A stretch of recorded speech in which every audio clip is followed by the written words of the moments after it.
I seek to learn and share with you my own journey and path of learning and understanding on the level 1M. The interpretation and views are my own. The Prophet, on Eating and Drinking by Kahlil Gibran, then an old man, a keeper of an inn, said, "Speak to us of eating and drinking." And he said, "Would that you could live on the fragrance of the earth, and like an air plant be sustained by the light. But since you must kill to eat, and rob the newly born of it of its mother's milk to quench you our thirst, let it then be an act of worship. And let your board stand an altar on which the pure and the innocent of forest and plain are sacrificed for that which is purer and still more innocent in man. When you kill a beast, say to him in your heart, by the same power that slay you, I too am slain, and I too shall be consumed. For the law that delivered you into my hand shall deliver me into a mightier hand. Your blood and my blood is naught but the sap that feeds tree of heaven.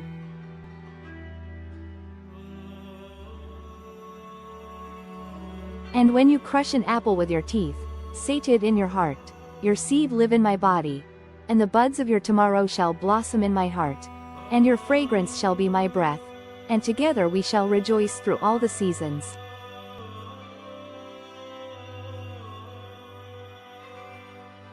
And in the autumn, when you gather the grapes of your vineyards for the winepress, say in your heart, I too am a vineyard, and my fruit shall be gathered for the winepress, and like new wine I shall be kept in eternal vessels.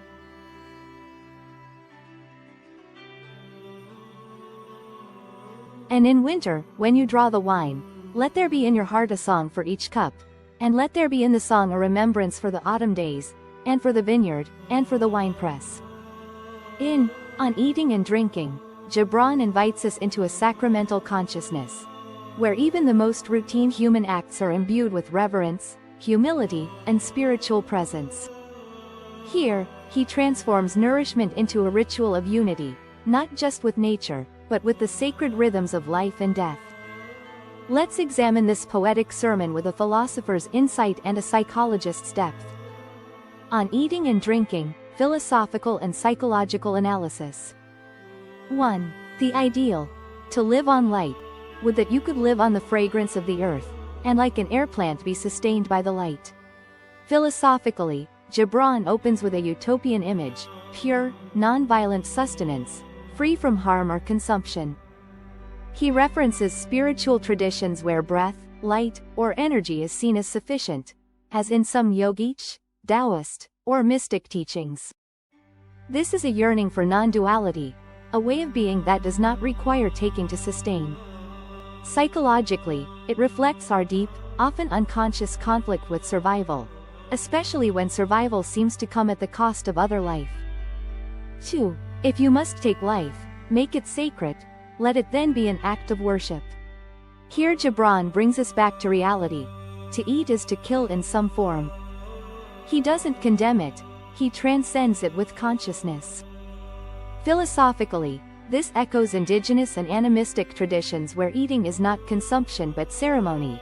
Every meal is a recognition of interdependence and the sacredness of all life. Psychologically, this shifts our relationship with food from mindless consumption to mindful gratitude. Eating becomes a ritual of humility. 3. The table as altar. Let your board stand an altar on which the pure and the innocent are sacrificed. This is a stunning metaphor. Gibran invites us to treat our dining table as a place of sacred exchange, where life meets life in mutual offering. Philosophical view. Eating becomes a liturgical act, a moment to honor the cycle of death and rebirth. Psychologically, it reframes consumption from entitlement to ethical awareness. It encourages us to be present, not just with food, but with what was given up for us to continue. 4. Shared mortality. By the same power that slays you, I too am slain. In acknowledging the death of the animal, Gibran reminds us of our shared fate. This is existential humility, that we too will return to the soil. Philosophically, this echoes the ancient idea of memento mori, remembering our mortality to live more fully. Psychologically, it allows us to move past denial and into gratitude. We live not in spite of death, but because of it. 5. Unity with nature. The apple and the breath.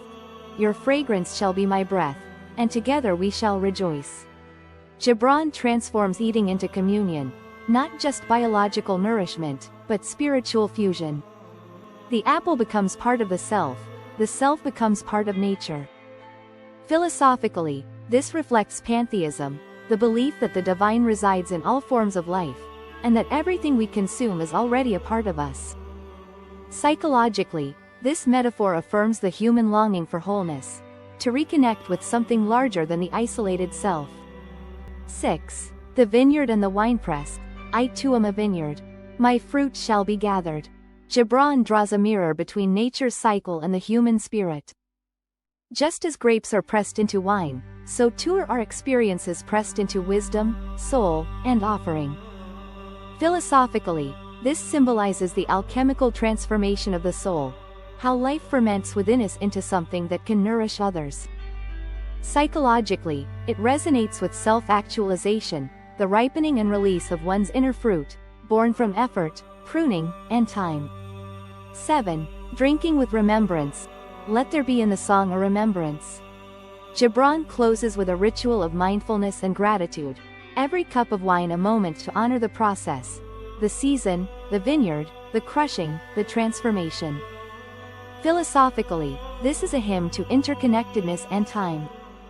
Psychologically, it encourages living with reflection, not rushing past the moment, but letting every experience be a song of appreciation for the web of life that sustains us. Summary. Gibran's ethics of eating, ideal nourishment living on light is beautiful, but not yet our reality. Sanctity in sustenance eating is sacred because it requires life to continue. Life shared mortality. We, too, are food for the future. Communion with nature. We are not above the world. We are of it. Transformation symbolism. Food becomes self, and self becomes offering. Mindful celebration. Eat and drink with memory, humility, and joy. Final reflection. In Gibran's hands, even eating becomes an act of spiritual awareness, a moment where the veil thins and we remember. We are both the eater and the eaten, both the grape and the wine. This isn't a call for asceticism, it's an invitation to presence, to reverence, to radical gratitude. Thank you for sharing in my journey.